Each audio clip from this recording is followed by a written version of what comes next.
right, so we are back. We are here with King T'Challa's father. No, just playing. No, we are here with another one of the actors and wonderful historian, great teacher, great, very studious in what he does. Oh yeah, that's you, man, that's you. You know, one of the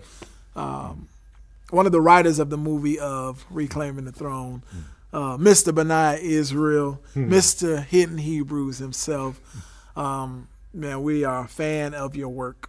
Oh, praise you. You know, first and foremost, man, what you do in this awakening, in this community, is really groundbreaking, man. Like, for real. You know, it's some of the stuff that you're doing is pioneer type work. You know, I always like to say, us waking up, we are the first fruits. And it's tough being the first fruits of something, you know, because, you know, even with a farmer, his first fruits may not yield the best crop. The tilling of the ground. Sometimes you may see a building, or it may be something that been on that ground that has to be cleared out. Now the ground has to be beaten. It has to be cultivated. And it may not yield the harvest that you wanted to yield on that first go round, but now it's conditioned to bring forth fruit.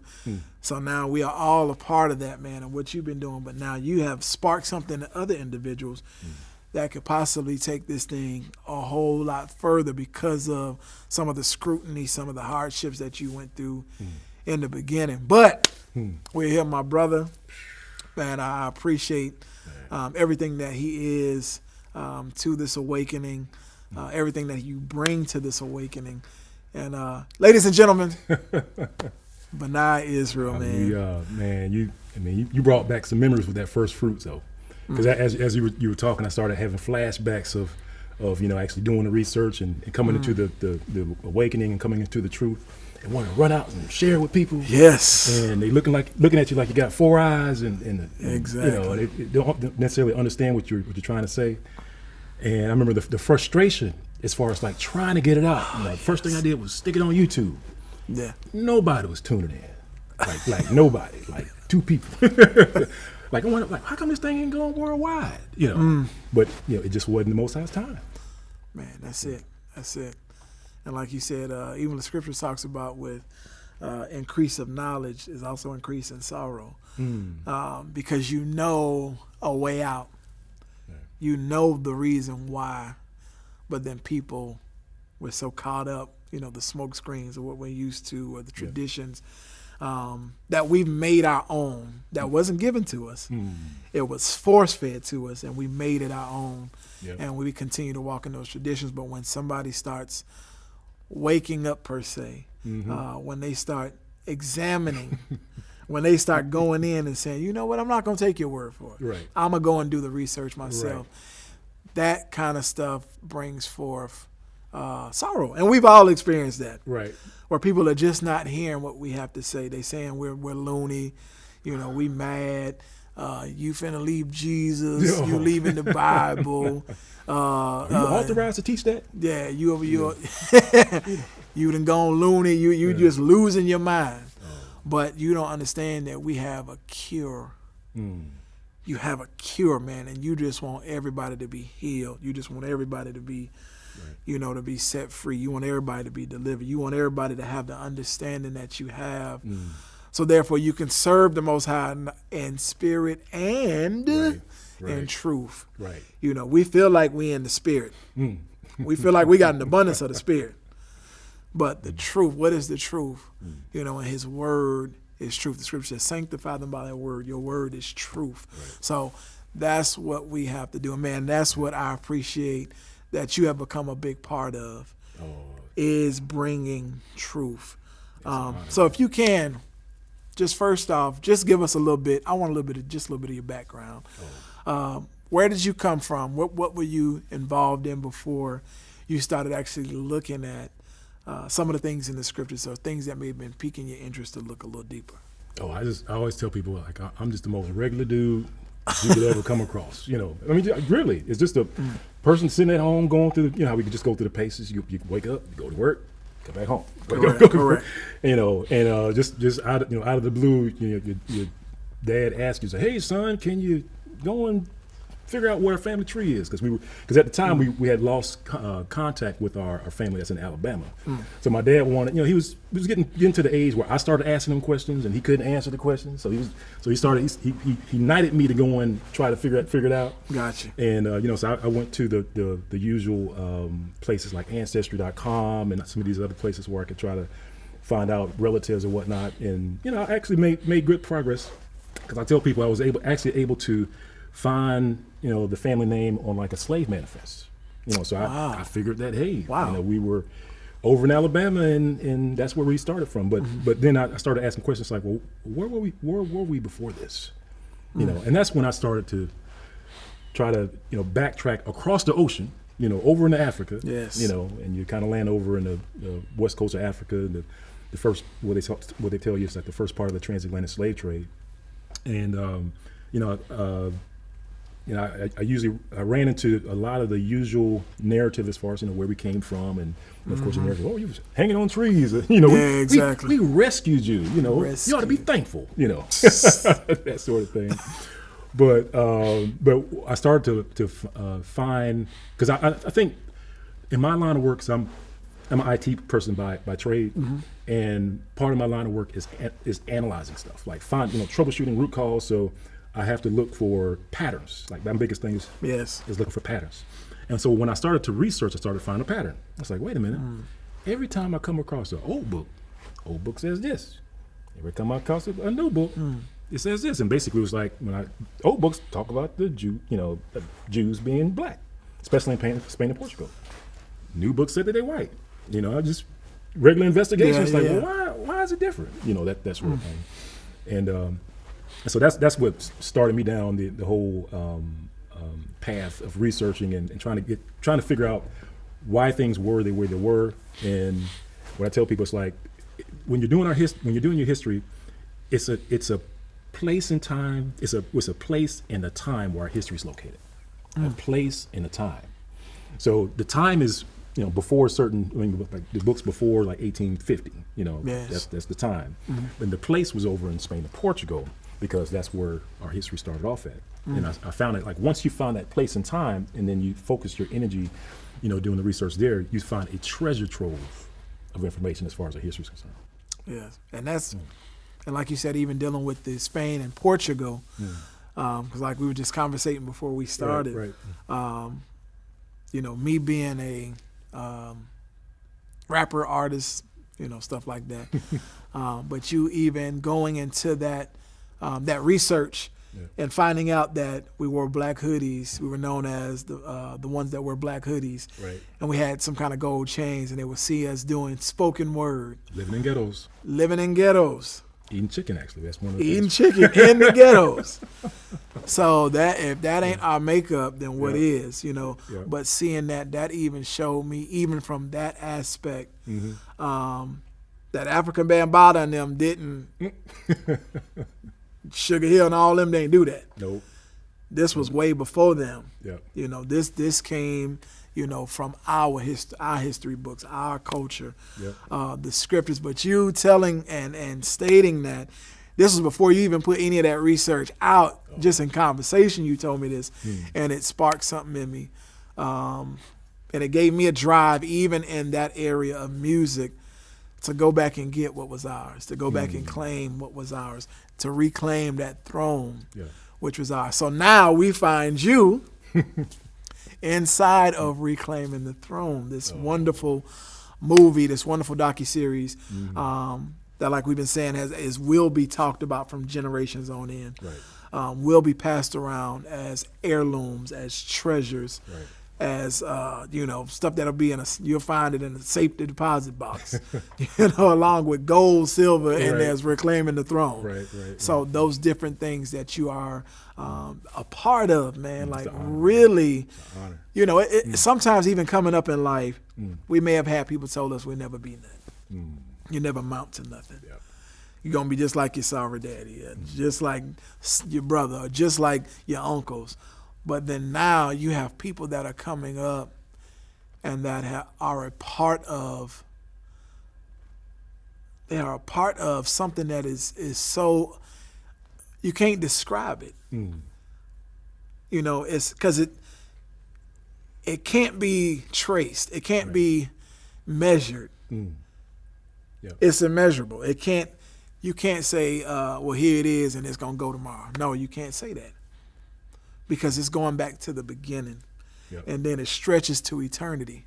But you being a part of that, and even in the segment of the film that you're in, the stuff that you're describing is a part of that transatlantic slave trade, where our roots and our origin started, or what we were doing before we got here. So if you could just explain just a little bit of that, what was your process? What was your I don't know if you can initially, if you remember, what was your initial expression when you first identified us as being the people?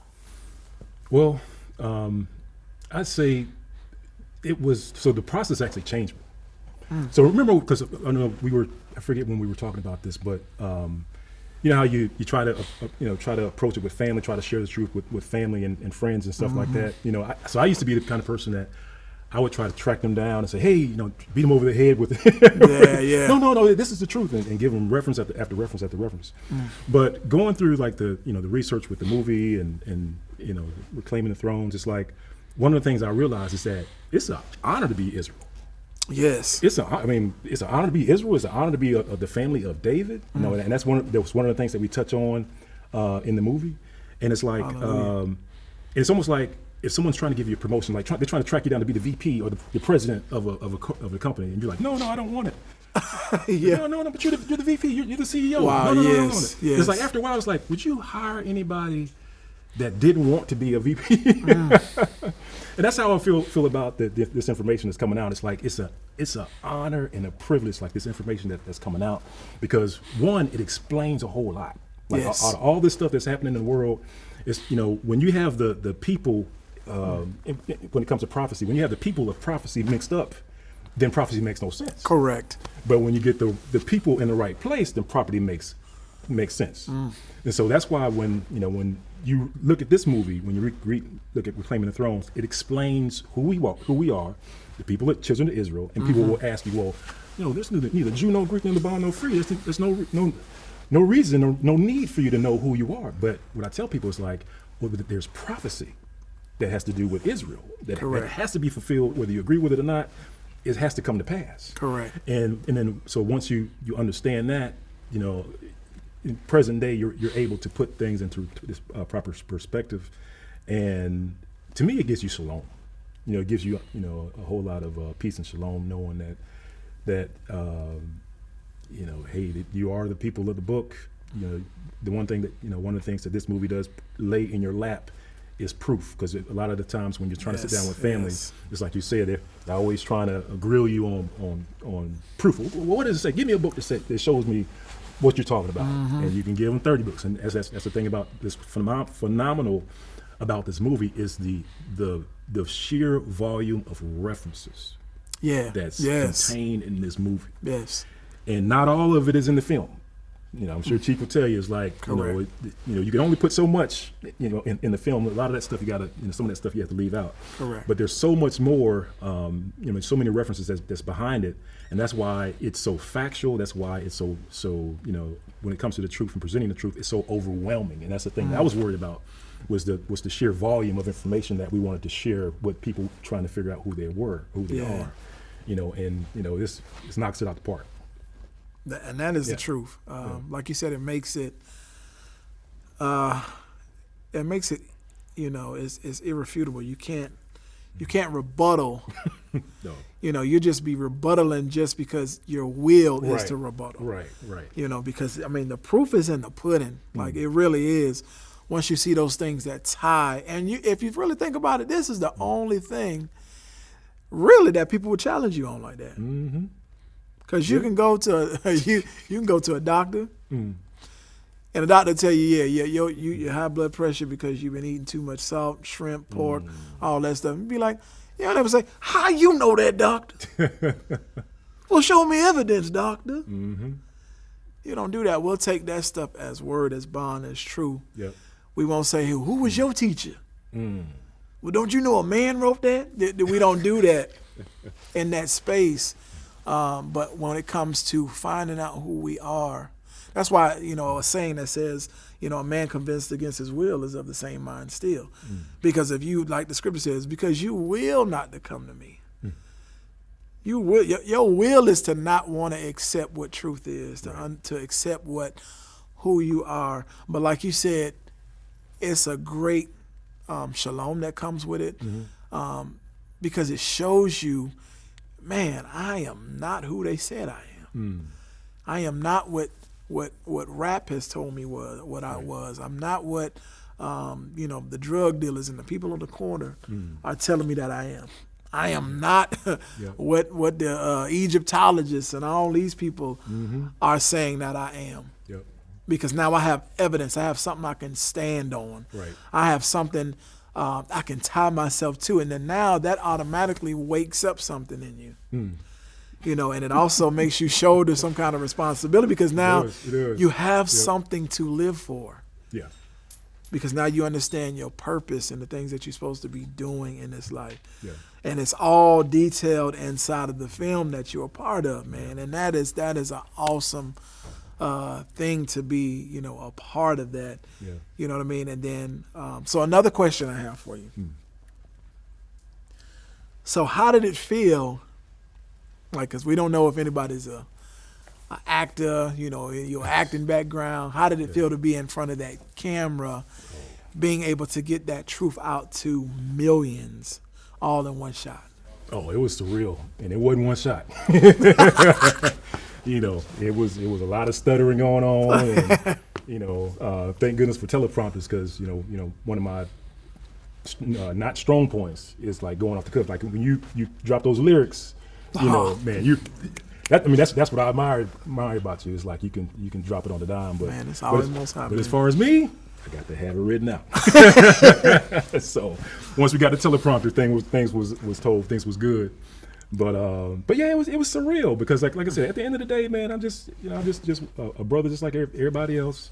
Don't wake up and just glide to the restroom and glide downstairs, glide to the car. I'm doing everything that everybody else is doing, man. And like I said, it's to me, it's surreal. It's an honor. It's a blessing. I'm just, it's a blessing to be a part of it. And I just can't wait till the truth goes to the four corners of the earth. And that's what this is helping to do. It's a lot of information. A lot of information. Yeah, and that's a that's also an awesome thing, because it's like all the information just can't be contained in just one film. Mm-hmm. You can't capture everything in just one film. So that continues a work. Yeah, it's a journey. It's a journey. And this is just the beginning. What I tell people is like, this is just, and that's why I kind of feel like, just we're kind of getting into the last days, because what I tell folks is that, we're not necessarily the pioneers of information, because there were elders that came before us. Correct. That had the baton and they handed it off to us. Correct. When it came, especially with me, when it came to the information about Spain and Portugal, there was a gentleman by, I think it's J.A. Rogers. Okay. He literally when you go through his books, he literally walks the history down to the west coast of Africa. And he kind of ends it at the point where he's saying, just kind of paraphrase what he mentions in his book. He says something to the effect of, history will be made when we can figure out like what happened in this area. 'Cause basically he was able to track and trace the Israelites to the west coast of Africa, but that's as far as he can get. Yeah. He could get at the time. And then fast forward to today, we were able to, through the praise the Most High, we were able to not only identify what went on the west coast of Africa, because we looked at things like the names of the people that got on the slave ships. And it's funny because a lot of times when you get pushback from people, they'll deny we are who we are, at the same time having an Israelite name tag on the back of the shirt, in the jersey. And that's another thing. It's like, even the name, I tell people, even the name Negro, like people will say, Negro's just black. But not only is it black, but it's a Sephardic Israelite name. That's right. And it's like, so we have all these things, like you said, that the Sephardic, for lack of a better term, Sephardic Israelites do. All the characteristics. We're a match. Like if you listed out a list of like a profile, like you were looking for somebody. Like you had a wanted ad up. It's like, oh, he's 6'4", brown eyes, short hair. Da, da, da. And so the profile for the missing Israelites, because people they'll agree that they were there. They'll agree. I mean, especially when you look at the old references, they'll agree that they were dark skinned people, that they were black people. Yeah. They'll agree on all this stuff. And if once you look at this list of what they agree with, being dark skinned, having Israelite names, like you're saying, rapping, having hoodies. One of the best references that I still can't find to this day, that it was describing a session of when they were dropping lyrics, and it was actually in this amphitheater, and it talked about them, just dropping these lyrics, and it described one of the brothers as, like it said, like their tendency is to wear chains. So they would have chains on, dropping racks, having hoodies and all this stuff, living in ghettos, eating chicken, of course, be rocking the beards or whatnot. Of course, having being called Negro, by the way. Yeah. Wow. And that's the profile that if you were to take that profile out and apply it to somebody here, or just kind of read that profile out loud, you're just like, oh, I know who that is. Those are those Negroes in the States. Correct. Correct. Yeah. And man, that's key, because you are identifying the small things. Mm-hmm. The small it's those small foxes can spoil a vine, but it's also the small foxes that help cultivate a vine. Right. So the small things, like I remember I was talking to my dad for the first time about who we were and who we are and what we're doing. He was like, man, I don't know about all that.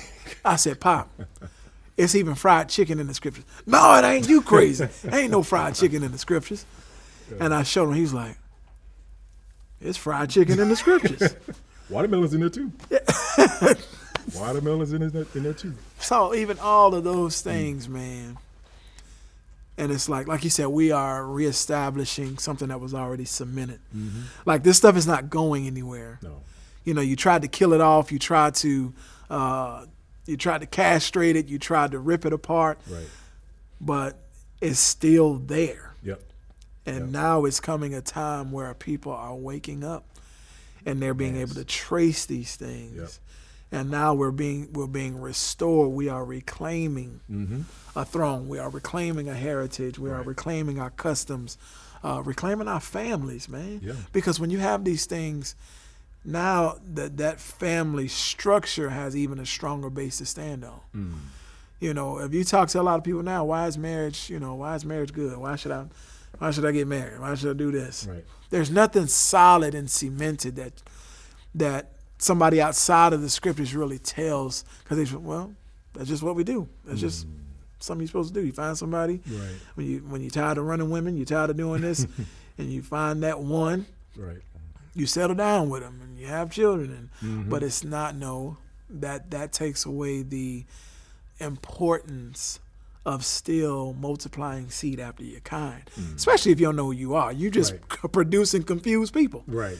You still producing blind, confused people. But what you're doing now, what you're part of, is establishing identity inside of our people, where they can now say, man, I am a king. And out of me comes kings. And not even out of me, I am responsible for what comes out of me. I don't know if people grasp that, though. Because people, they'll grasp, like, it's almost like in stages. Like, you'll tell them that they're Israelites, and you got to fight with folks about that. And like I said, with reclaiming the thrones, we put the information out there, or the proof, or the evidence out there that we are Israel. We are Israel. We can actually trace it back, and the likelihood of you not being Israel is minuscule. Especially when you look at the sheer volume of evidence. You look at things like the laws that were in place, because a lot of people will say things like, they'll try to portray it as if it was like the Wild West on the west coast of Africa, and that was not the case. Correct. But yeah, I mean, I don't want to go down a rabbit hole on that one, but. Anyway, I'll just stop. Hallelujah, man. But I tell you, it's been a pleasure and an honor, man. Just being connected to you.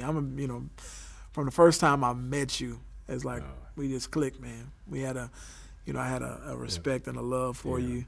I even remember at Yeah.